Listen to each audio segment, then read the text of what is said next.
kimeumana. The contrary is the situation. We seem not to be having any money at all, not just for CDF, but for everything. We are not getting adequate tax revenues. So you can imagine, in fact, if the chairman can tell you, when you devour the development budget, it means that you remove the capacity for even future growth. So in a sense, we are struggling just to be on the same position. By the way, I can tell you, we are even having trouble with salaries.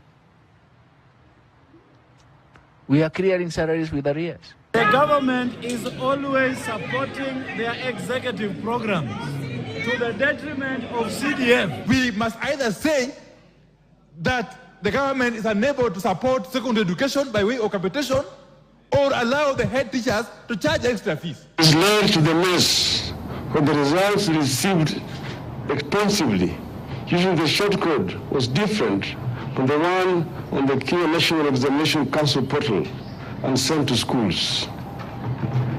It led to what NEC has called misalignment of marks and grades.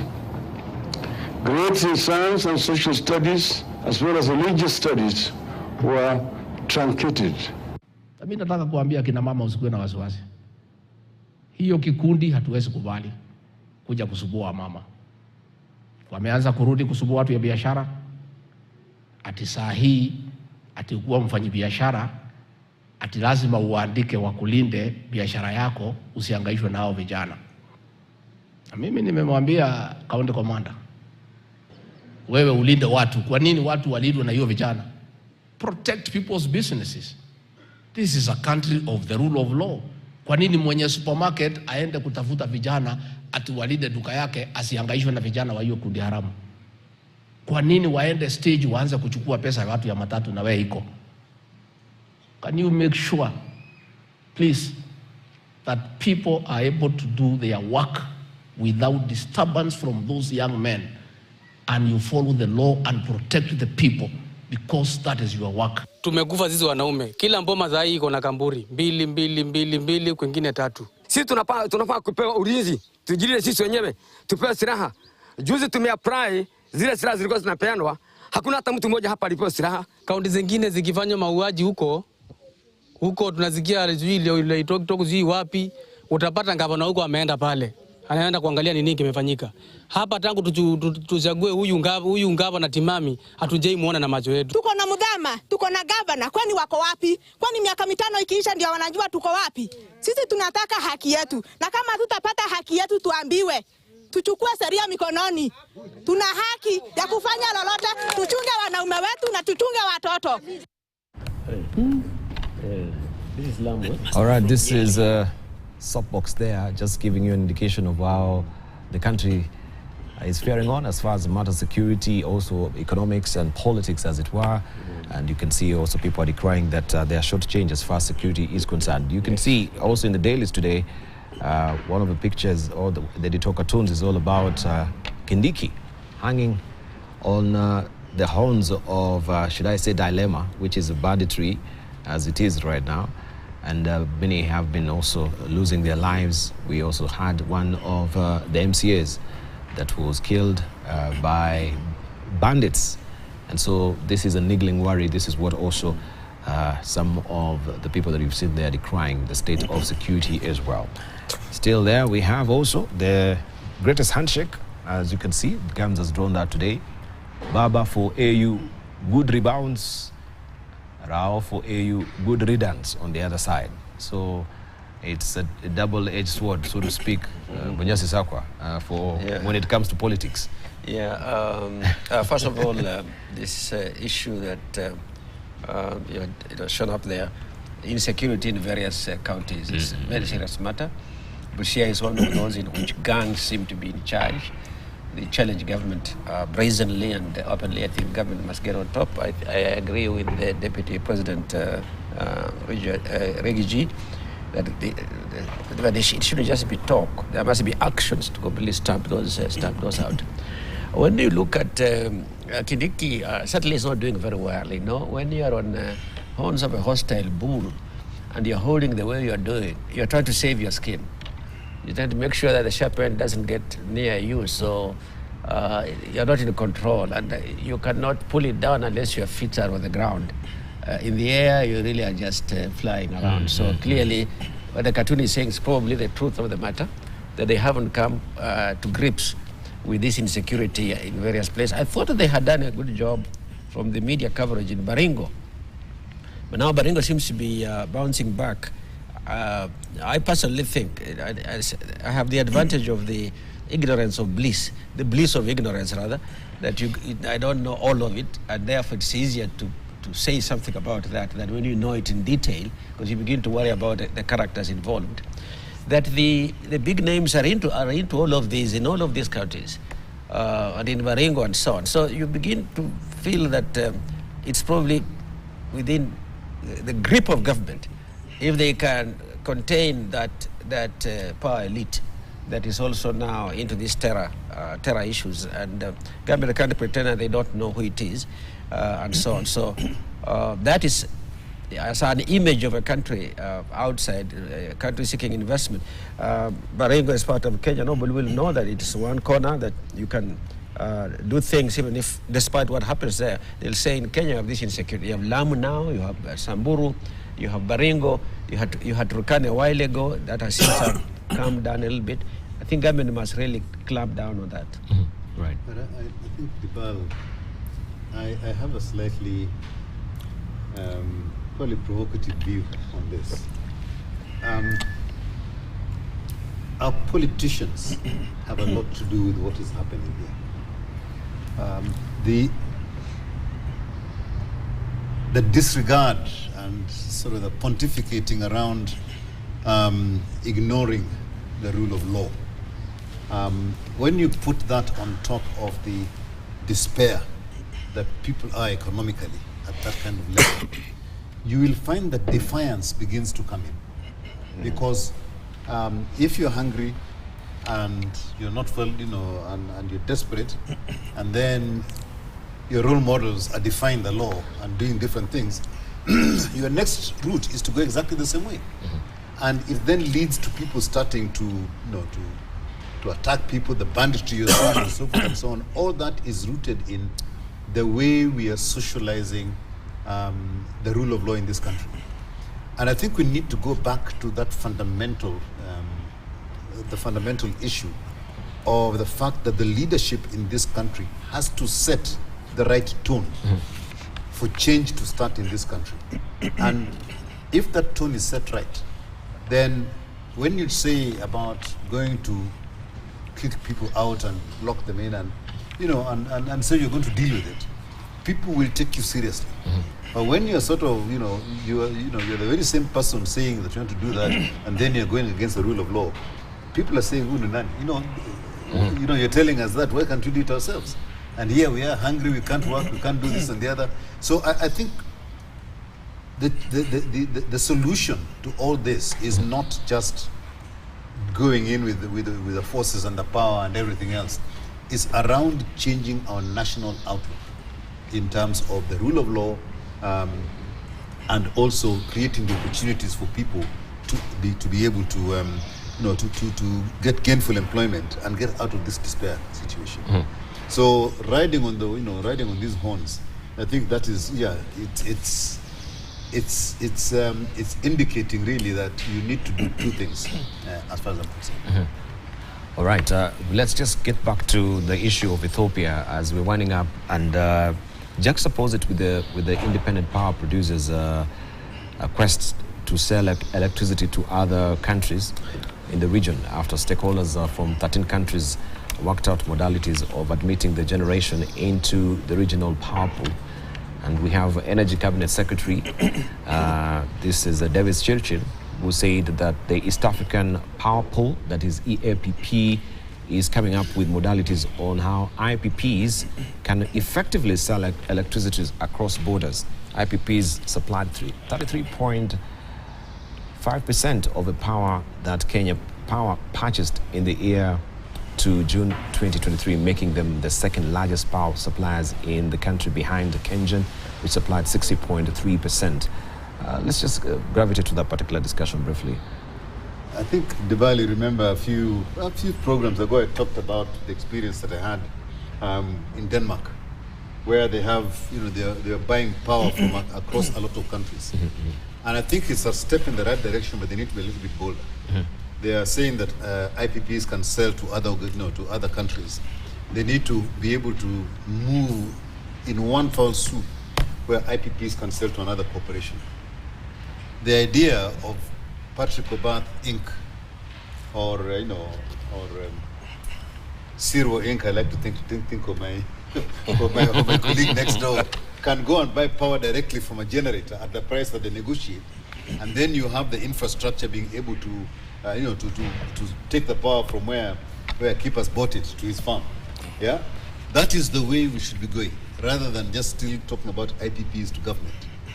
And if you're going to talk about the East African power pool, it should be that a power generator somewhere should be able to buy a power seller somewhere should be able to buy directly from a generator, not go through any other organization.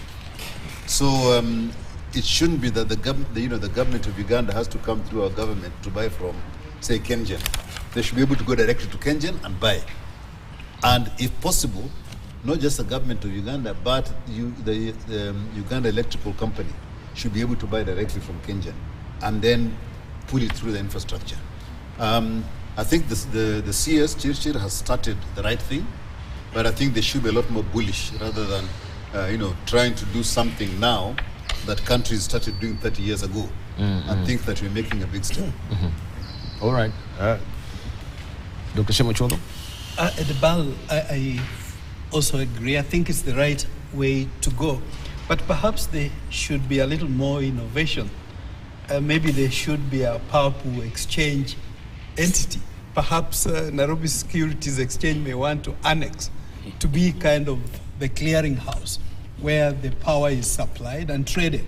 I mean, I think that's the way of the future. Now that there's technology, data analysis and analytics is easily available, I think that's not far-fetched.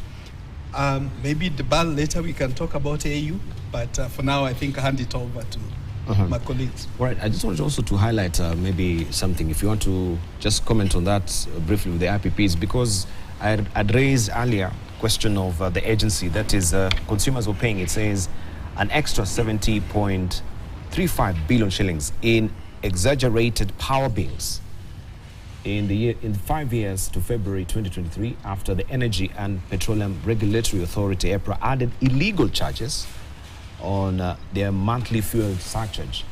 And we had an analysis that was done by the Business Daily, and it shows that the Electricity Consumer Society and Electricity Consumer Societies of Kenya, it says here, an analysis by the Business Daily and Electricity Consumers Societies of Kenya and an Auditor General's report revealed that consumers have been overcharged by as much as 4.4 shillings per unit monthly from January 2018 to date.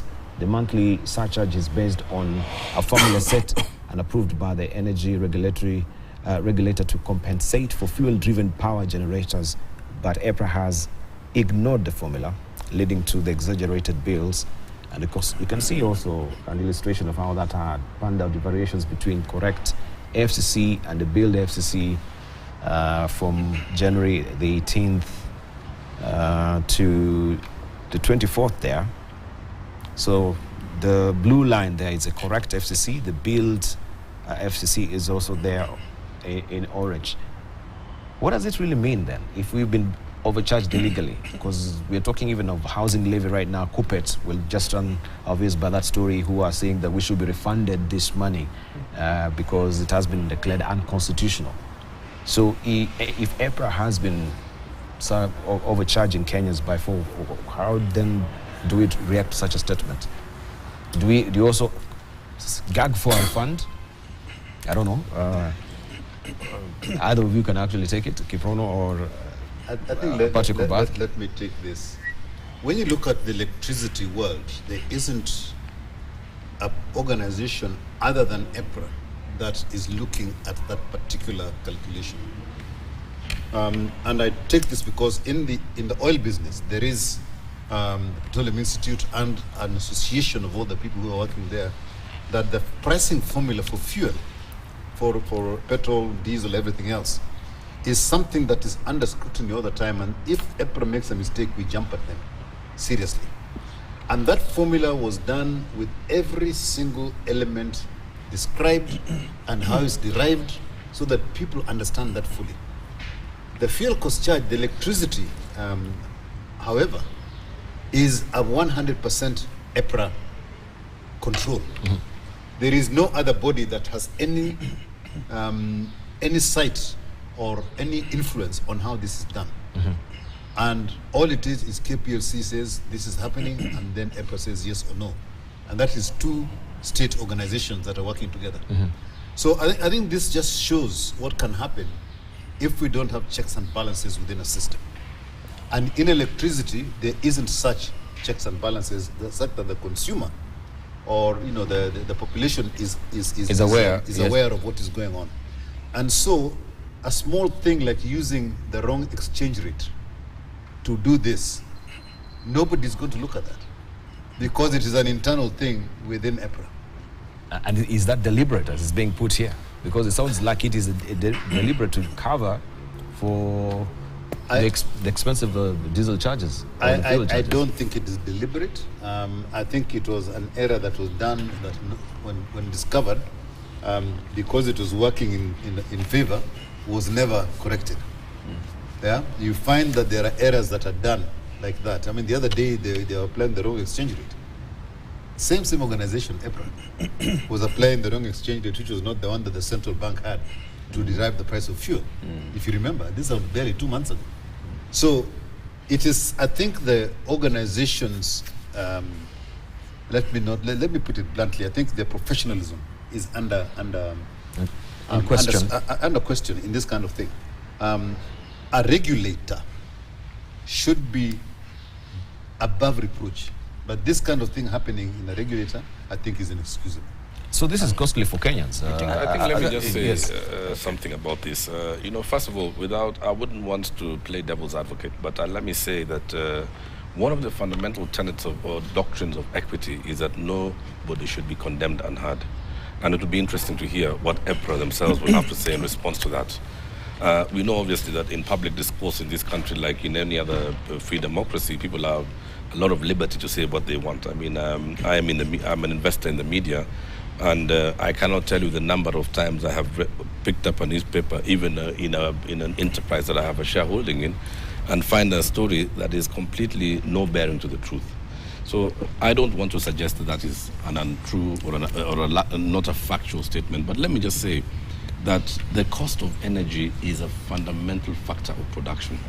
And you see, I'm totally against us being a two-bit player economically, because the moment we continue doing what we're doing over and over again, we're going to go absolutely nowhere. That's why I said at the beginning, I'm very excited by the Renaissance Dam. We need to do things to scale. If we look at the countries in this world that have a very, very big stake in the economies of in economic activity, it is China, it is the United States of America, it is Japan. Why? Because they've done things to scale. They have the economies of scale. They're able to take goods and services to the global arena at competitive prices. But you see here, we need to interrogate this allegation and get to the bottom of it, because all of these state agencies have a role. They have a mandate, they have key performance indicators. And I think, for me, if I was the Minister for Energy, or the CS for Energy, I would want to get to the bottom of this and really give Kenyans the explanation that they deserve. But it seems this is not really the first time, as Patrick will have put it, that this is an ongoing issue that is affecting EPRA adversely. Even the exchange that we had from the CBK that you had indicated, now this one as well is coming to bear right now. Let's hear from I want to say a few general principles and something specific about this. One, that in things like this, where you're calculating what the cost should be based on areas in which you have to surmise, like what exchange rate we use today or tomorrow, a few days from now, you can get the variations unless there's a rule of play that says thou shall use the exchange rate as determined by the central bank on such and such a date and so on. But without that, purely through analytics, you can come to different figures. So that may be excusable. Secondly, whatever errors Aprils make, it's also possible that they were acting in accordance with the dictates of the state in terms of what revenue goals they may have had that they need from the power sector and so on. And so that I would doubt there was willful deceit on their part. It would be a very, very serious matter. But if there was, it should be looked at. Can you get refunds? I think you can get rebates. And it's an engineering construct. And so engineering constructs are very easy to get back and apply corrections because they're related in a way that's logical. There's no guesswork in between. It would be different if it was a social institution, that's a bit more complicated. But here, you know how much power is sold to whom, consumption in units and the applied rates. It's possible to get back and give a pro rata rebate. I think that should it be given? Yes, it should be given. But I want to conclude this by saying that one of the constraints to our growth as an economy is the cost of power. Everybody complains about, even households. I see it, when I go back to Busia, I find, budding small startups and so on, but power connectivity is a problem, and of course power costs are also a problem. But if we could only unblock that, there's a lot of potential for activity all over the place there might be.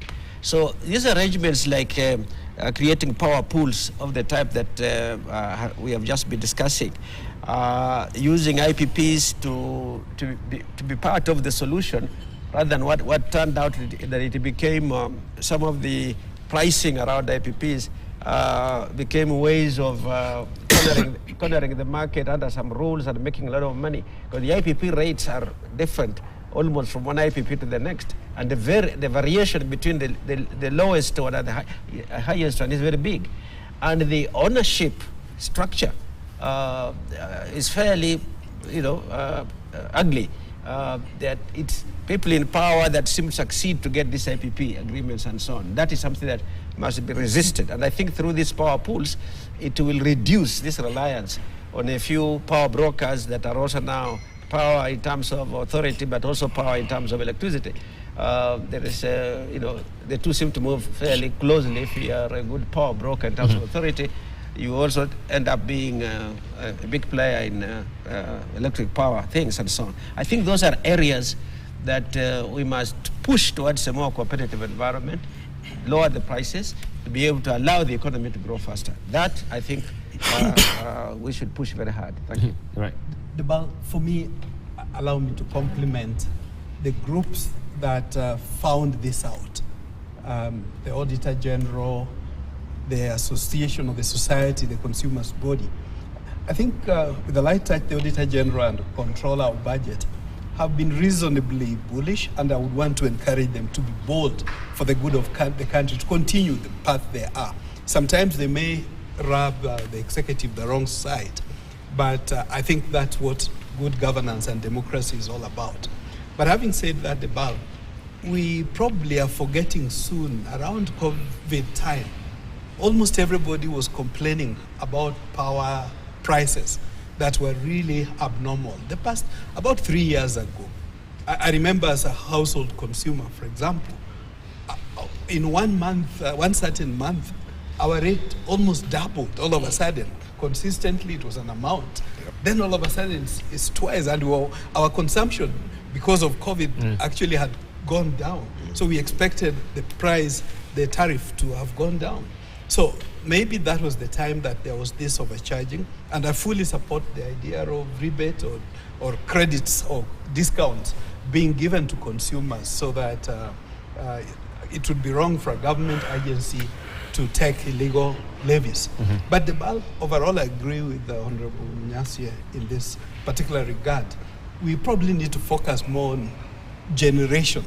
Even though the power pool is a good idea, I think the cost of electricity cannot be belabored on, cannot be emphasized enough.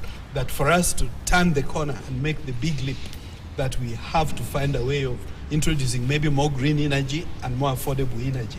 But while distribution and the power pool is good, I think we can't run away from the fact, and I'm requesting my former college mate, the CS Energy, that let's also focus on more generation. I would like to hear him more, working with the people particularly who are able and have been yearning to bring in more green energy into our mix.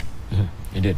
Let me just come to you, Kiprono Kitoni, on the issue of also the trouble firms within the trouble firms that are listed at the Nairobi Security Exchange, because we have now the Capital Markets Authority giving the nod to the setting up of the Contentious Recovery Board for trouble companies listed on the Nairobi Security Exchange in a move aimed at protecting investor interest and boosting confidence in the stock market. You can briefly clarify on this. Where is it headed? It's a very interesting conversation that you have just introduced, Debal. And I'd like to start by saying that, yes, there are many trouble firms. If you look at the entire number of listed companies on the NSE, we have 61. The number of actively trading counters is nowhere near that. I mean, we have much fewer trading counters in the entire 61. And in the list of companies that are on the exchange are companies like Kenya Airways, which was suspended from trading, although Kenya Airways is back on its feet. We have some plantation companies, we have Home Africa, we have quite a few enterprises that are facing significant challenges. The NSE is a SRO, we are a self-regulatory organization, but we are also under the regulation of the Capital Markets Authority. So what the Capital Markets Authority is doing is the correct thing. They have oversight over market activity. And their job, as ours is to protect the general public from investing in assets that are not, worthy of investing in. So I think this is a move in the right direction. It's perhaps even long overdue. But having said that, let me say that the issue that we have on equities in our NSE is that we have an undersupply. We have too few products, and there's a lot of money chasing these products. As Shem will tell you from the diaspora, the allocation for frontier markets is very, very minuscule. And even that minuscule allocation for the frontier markets, Kenya still gets its fair share of investors. Right now, with the high interest rates by the Feds in the United States of America, we don't see the dollars are still flying back to the US as opposed to coming to the frontier markets in investing in equities. But we definitely need to deal with the supply side. That is why I would like to use this platform to encourage the government to come back to the table with the state-owned enterprise listings. We've seen many markets in the world, including Euronext in Paris, that were actually built on the foundation of the listing of state-owned enterprises, and including the utilities. When I mean the utilities, is these companies like Athi Water, companies like Nairobi Water, assuming they were listed, companies that we have, even significant infrastructure play companies like Kenya Pipeline, that is owned majority by the government, that has done very well, although it's in a monopolistic sort of situation. Those are the companies that we would like to see come to market, so that we reduce the concentration risk of a few enterprises like the largest listed company, Safaricom, and the top banks occupying a large proportion of the listed equity. So we need to deal with the supply side. But in terms of what you just asked me, yes, I think that the CMA is doing the right thing, and perhaps even long overdue. Yeah, long overdue. Why do you think it's just taken that slowness on the uptick? Well, I would say that it's also that they have taken a patient approach, in the sense that many of these companies, we've seen companies like EverReady that went into a new set of investor hands. They have a new idea, they have a new trajectory, they have a new business plan. So we are continuing to review these enterprises as they come to the table. And sometimes it doesn't take a year or two to turn the fortunes of an enterprise. So I think that now is the time that they have made that call, and we would like to see which of those companies will be taken off, and obviously to see what sort of safety net measures will be taken to make sure that the investors do not lose their funds. Right. Yes, Zako, you want to comment on that development? I think nothing to add beyond what Kiprona said, but anything that increases competition, reduces the regulatory burden, I think is good for economy. We are a market economy, and I think we should be more and more of it. The one example he gave on a listing of state-owned enterprises reminds me a bit of what China did. I do not know if they did the listing, but they allowed vigorous competition of state enterprises.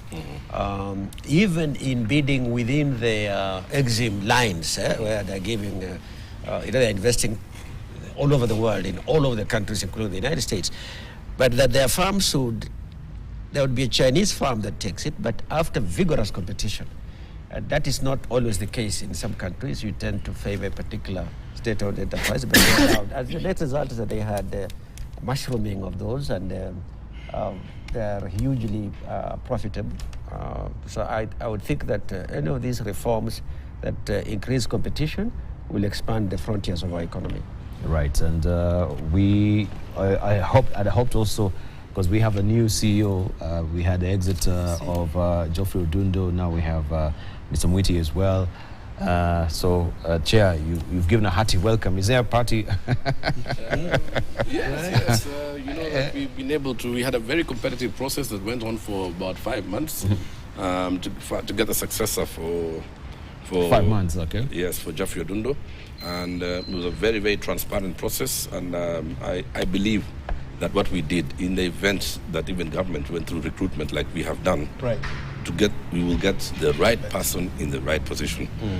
Frank Mwiti, whom we brought on board, is many people have argued is not a capital markets actor, and that is intentional because we'd like a new set of eyes with a new set of thinking. We don't want it to be business as usual.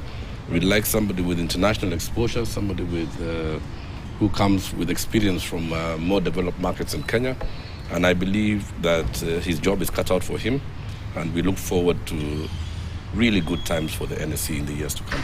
Okay. Debal, allow me to add my voice to compliment CPF Frank Mwiti.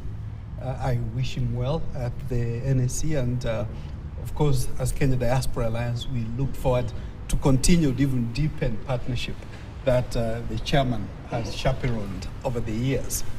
Having said that, Debal, in terms of the troubled farms, I must admit I'm not an expert in insurance, but I also have seen similar troubles in the insurance sector, maybe not paying sufficiently the premiums and all that kind of thing. I think this is a sector we need to pay close attention to, including maybe insuring more the companies, even at the securities market. A little bit of their assets should be going into reinsurance and maybe what the experts call retrocession, a third level insurance, so that they are cushioned, because there is always going to be a rainy day and there's going to be a black day also some days soon. So I'm a bit nervous that we don't seem to be sufficiently cushioning our farms against such problems.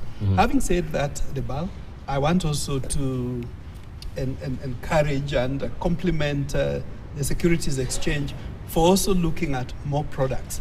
The experts, some of the experts tell us that in Kenya we probably have about 10, maybe a dozen products. Other mature securities markets have maybe even 100 or more. How do we get to the level of introducing some new products?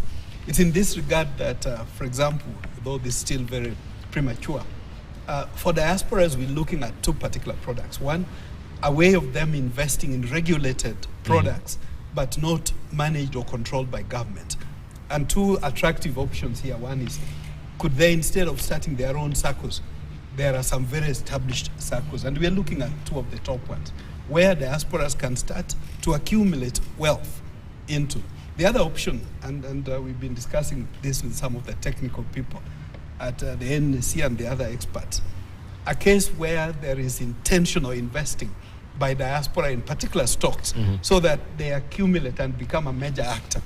In that regard, you're not telling diasporas to give money, because diasporas have burned their fingers heavily. So I am more than happy that some of this conversation is taking place. Let's find certain products.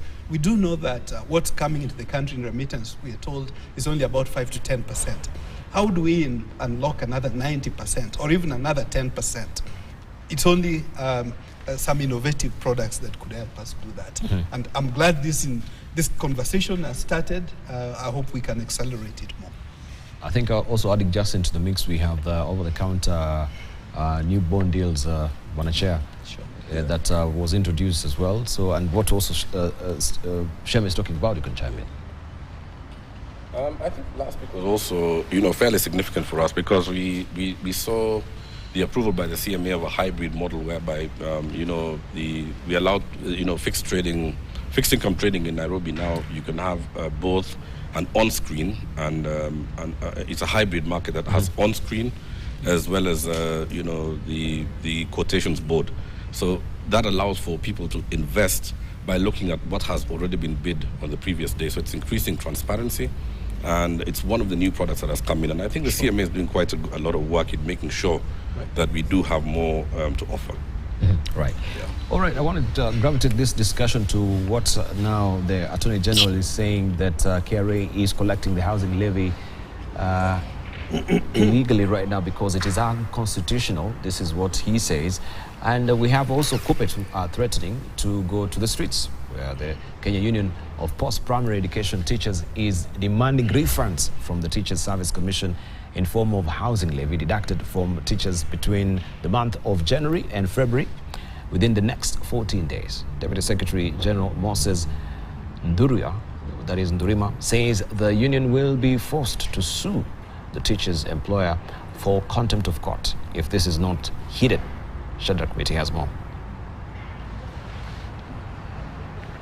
Right, we'll just play you by that particular clip momentarily, but I just wanted to focus and latch on that particular latest development. The AG has spoken about it, that KRA should not continue collecting the housing levy because it has been declared unconstitutional as it is right now. So where do we begin?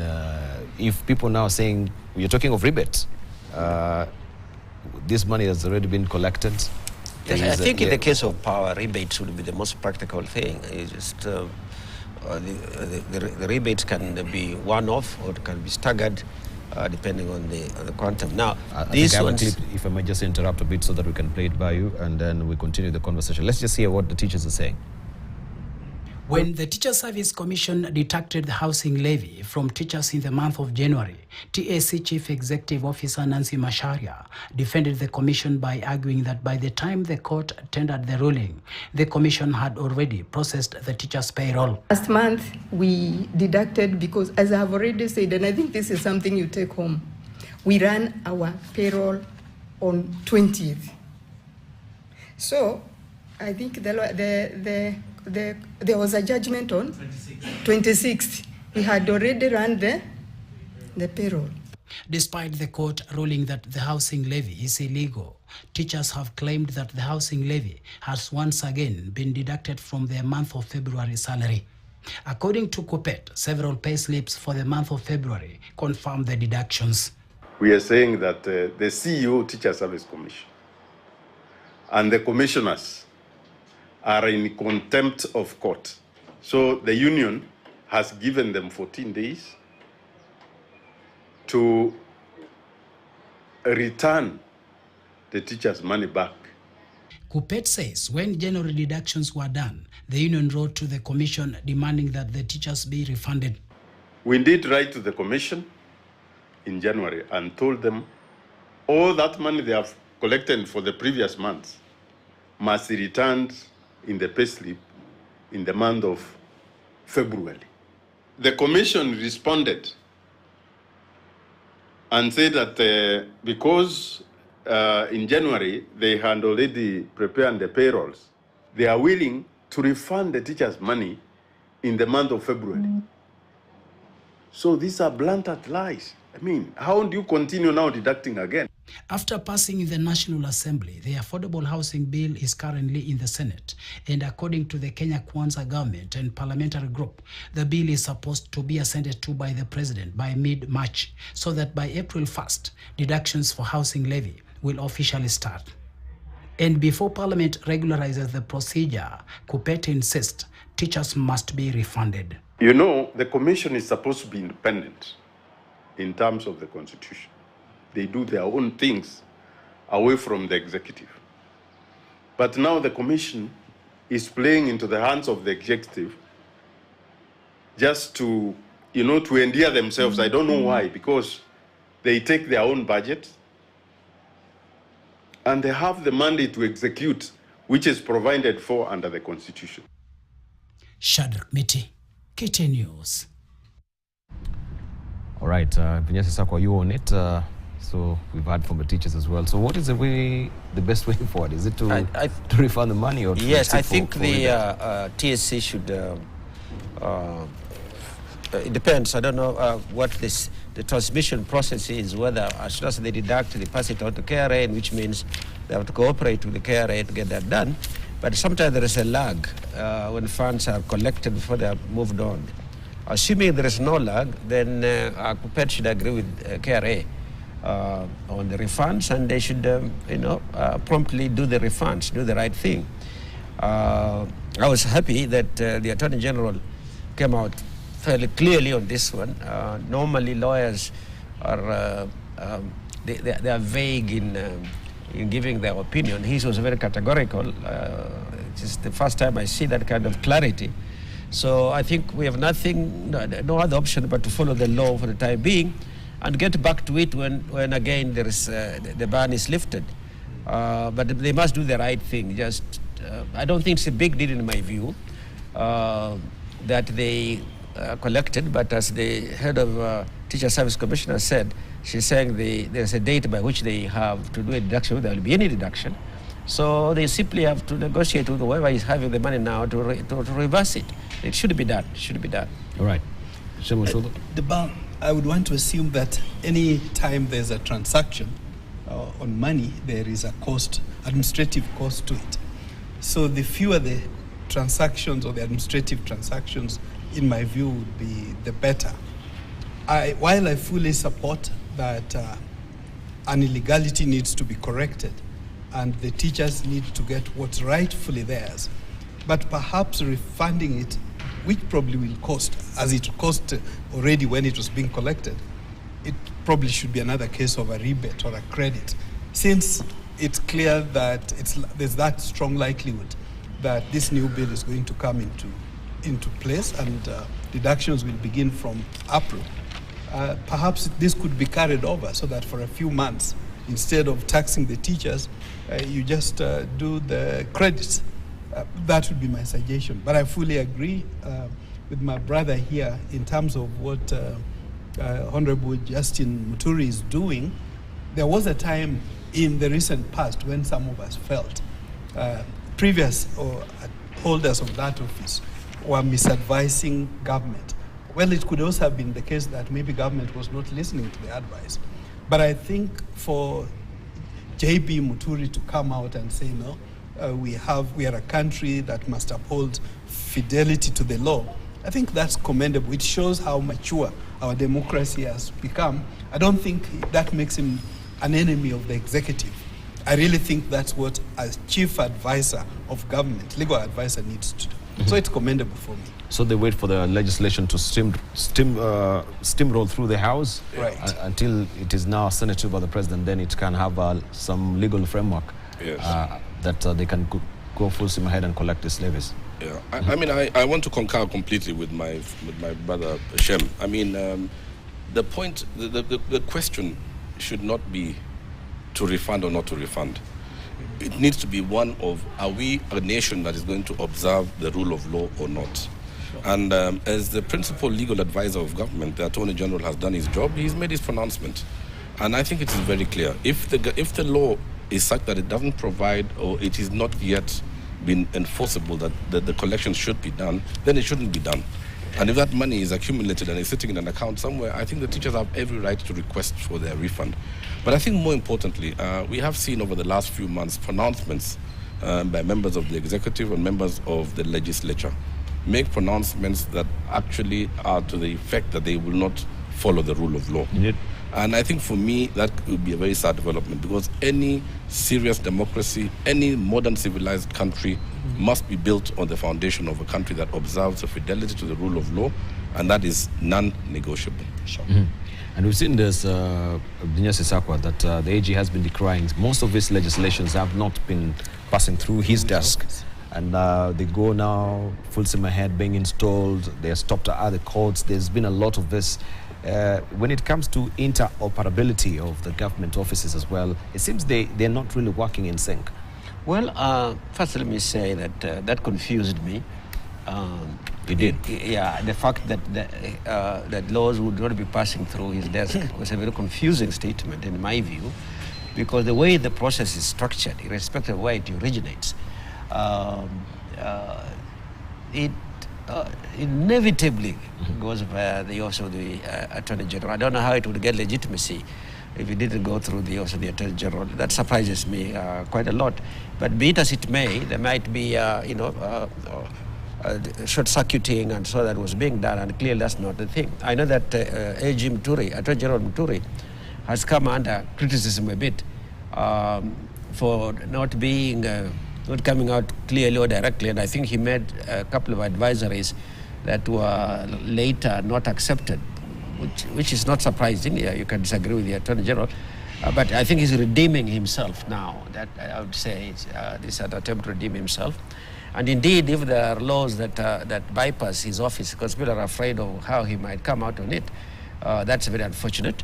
Although he can still make it difficult for implementation if he doesn't like it, even if after it's passed. The bill, perhaps for the first time that there is clarity, this one instance, the lawyers are known to always say it's very clear. And even when they say it's very clear, you find the two of them still like disagreeing, and you thought it was already very clear.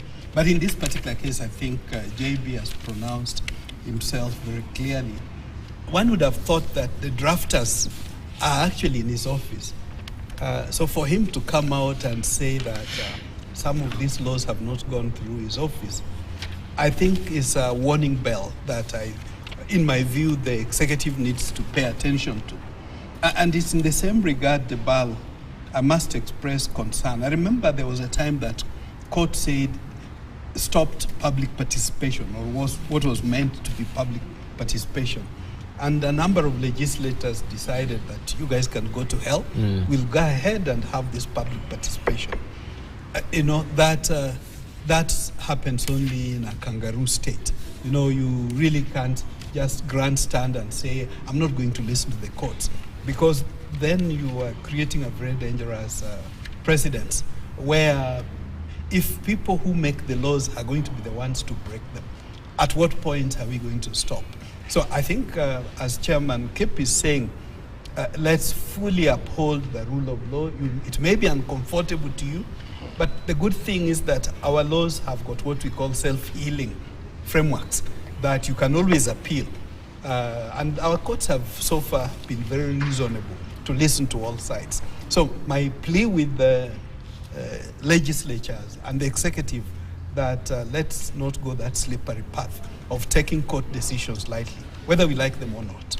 Right, we just want to take a short break. When we circle back, we shall look at also what the Auditor General is saying, where she's decrying the misuse of the laws by ministries, departments and state agencies to withdraw billions from Exchequer to fund projects that are not urgent.